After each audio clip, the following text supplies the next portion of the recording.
عبدالله ابن عمر صاحب ته چا ویلي وو چې الله تعالی خدا فرمایلی دی چې کله دوه د مسلمانانو ډلې په یو بل کې هغه وجنګېږي نو تاسو له پکار ده چې صلح وکړي که صلح کې یوه ډله زیاتی کوي نو بیا پکار ده چې تاسو زیاتی کوونکې ډلې سره تاسو وجنګېږئ.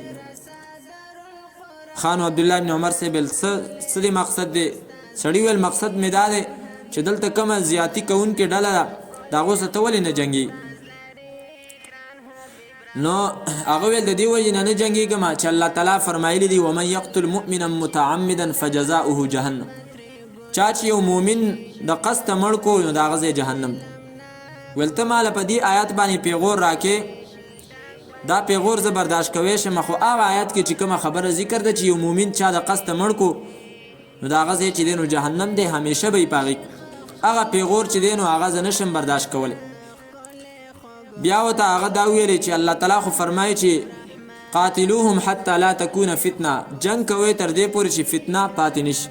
هغه ویلی خبره واوره، د نبی علیه صلات وسلام په ملګرتیا کې موږ قتال کړی حتی لم تکن فتنه، تر دې پورې چې فتنه ختمه شوې وه. اوس تاسو ما مجبوره کوئ چې زه جهاد وکړم، زه قتال وکړم د دې لپاره چې فتنه جوړه شي. دا خو دواړه طرف ته مسلمانان دي، په دې کې یو سیټ ته کېنوس.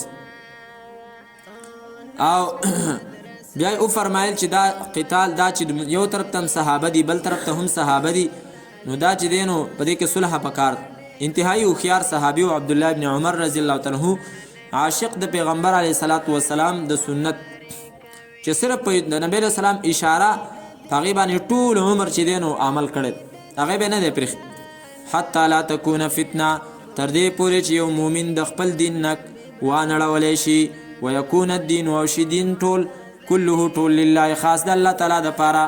فإن انتهوا، پس که چېرته دې ومنه شو، فإن الله، پس یقینا الله تعالی بما په هغه څه باندې یعملونه چې دی